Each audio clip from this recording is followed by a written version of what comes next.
So one of the drawbacks to doing the overnight show is we usually don't get to give anything away. And that sucks. Those daytime shows get to give stuff away. But every once in a while, they throw us a bone. So some exciting news here that I want to pass on. And it's not just our show. It's all of Fox Sports Radio. But they included our show. How nice of that is of management to include our program.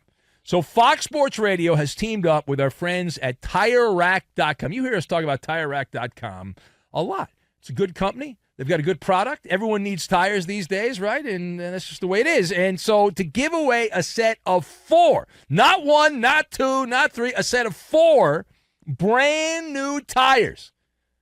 How cool is that? Yeah.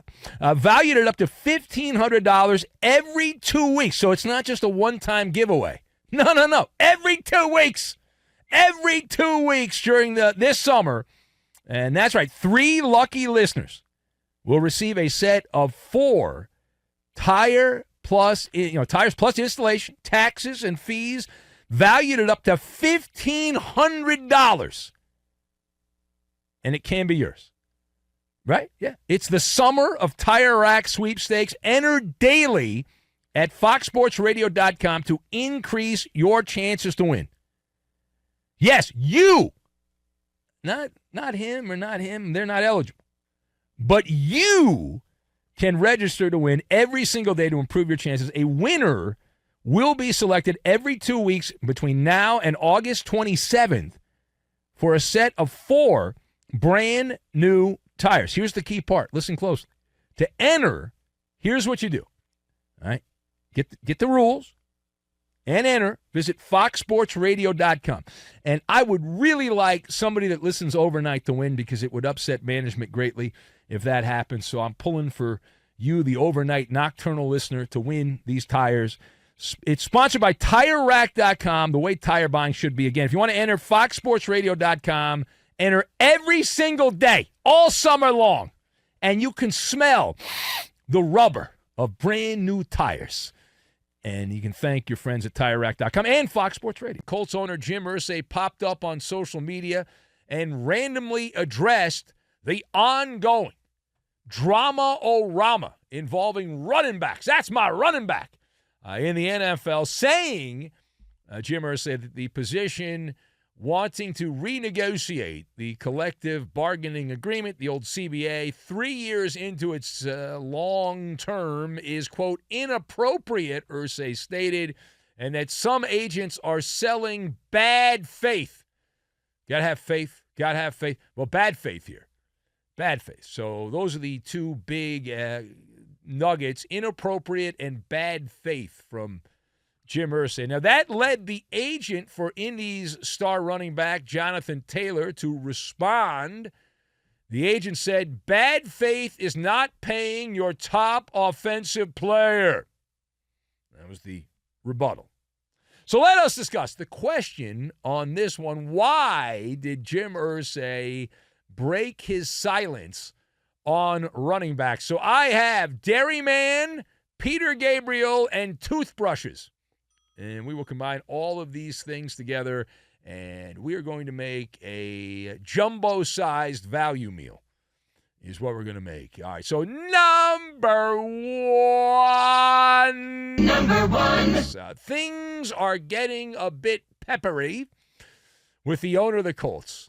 And I'm here for all of it. I am. I'm here for all of it. Jim Irsay, good for what I do for a living. God bless you. Wonderful. So my theory on this one is rather simple, that Irsay has a sneaking suspicion. I'm going to put my tinfoil cap on right now, that Jim Irsay believes Jonathan Taylor is guilty of malingering the star running back. Irsay upset. Taylor was put on the PUP list, the physically unable to perform list, at the start of Indy's training camp. It is more likely than not that if you connect the dots together, Irsay believes that Taylor is being encouraged to hold a tool-down strike, if you will. There were people from the union that went on the record saying, well, the players should just show up and not actually play. Fake injuries.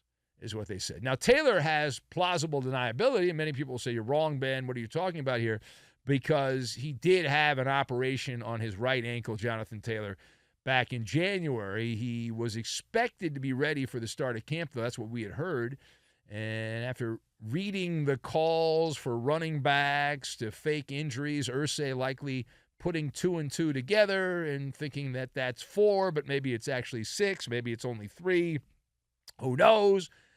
So I got a gut feeling that Irsay believes the agent for Jonathan Taylor is advising him to be the dairyman, to milk the injury, be like our guy Milkman Mike there in Colorado and milk it good, right? And Taylor, if you look at last season, he had over 1,000 total scrimmage yards. He did miss a bunch of games, though. He missed 6 games. And is he even the Colts' best player at this point, based on what he did last year? Irsay, whatever the case here, he put down the Hennessy and he picked up the smartphone and unloaded on the guy. So now, secondly, the second part of this, who won this tit for tat? Who won this back and forth between Jim Irsay and Jonathan Taylor's agent? So I go to the Maller scorecard on this. On the Maller scorecard, I graded it a 10-9 advantage in favor of the agent. That round goes to the rep of Jonathan Taylor, and here's why. Jim Irsay did the thing you can't do at the time you can't do it. And what is that? He blinked. Jim Irsay blinked. He's the robber baron of the Indianapolis football team. He's hobnobbing at society balls. He's living the oligarch life. I realize he didn't earn it. He just happened to win the genetic lottery, and he happened to inherit the family business and all that. But Jim Irsay could have kept quiet. We're glad he didn't. NFL owners will tell you he should have kept quiet. But less than a week after Austin Eckler of the Chargers said that he wanted answers. I need answers. I demand answers from NFL owners about why running backs are not being treated properly in his eyes. Well, Irsay, less than a week later, said, okay, hold my beer. Here we go. He had to jump into the fray. Could not stay away from the screen. Doesn't know how to stop. Bless his soul. Does not know how to stop. He is the epitome of the old Peter Gabriel tune, no self-control. There is no self-control here. Irsay used a smokescreen to deflect attention over to the Union. Abracadabra, presto, just like that. All right, final point. So is the NFL Players Association to blame for the running back market being where it's at, as Irsay implied? I would say that is a misnomer. That is a misnomer that Jim Irsay is using some whataboutism here. What about this? What about that? What? Whataboutism. The deal, while I will agree, was not great for the NFL players. It never is. My lifetime, getting older, I don't recall ever there being a great deal for the players. And that's how most of these labor deals go, because it's a transitory situation. We don't need to get that into the weeds right now. We don't need to go down that garden path, but you can figure it out. You're smart. You can figure it out. The new CBA, however, and this is important to note, is not even remotely germane to the issue at hand, right? NFL teams discovered a few years back that runners are fungible. Good or crummy, doesn't matter, right? You're a good running back, you're a great running back, whoever you think the top running back is, Derrick Henry, Saquon Barkley, whoever that might be in your big board or on your big board. Inexpensive running backs do not hurt your chances of having a good running game. They don't hurt your chances of having a good team. Running backs are like toothbrushes. You should have a toothbrush. You should brush your teeth. You should have good dental hygiene, keep your teeth clean and all that. But every 3 months or so, that toothbrush that helps keep your teeth clean, you throw it away because it's worn out. They're disposable, right? Disposable toothbrush. And even the top-notch runners, I would argue that Derrick Henry is more like an electric toothbrush.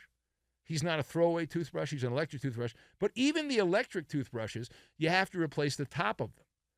You have to. I mean, you can't just use the same electric. The top pops off, and you have to put a new one on. So online support, which is not a good indicator of reality. We learned that in 2020 when a lot of people were hornswoggled by the online sentiment, which was not the same as the offline sentiment, the thing called the real world. It continues to be the matrix. But online, it's overwhelming in favor of the running backs. And social media, though, I tell you every day there, I'm on there for the show. We welcome you to contribute, but it is the devil's playground. Social media, it's the matrix.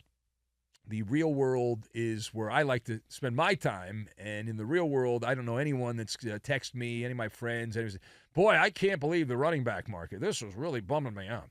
I haven't heard that. Maybe that person exists, and I don't know them. It's possible. But the bottom line is, even with Jim Irsay doing this, while he's probably pissed off and annoyed a bunch of owners, they're not going to change anything. It's not going to go a different direction. They're not going to budge an inch.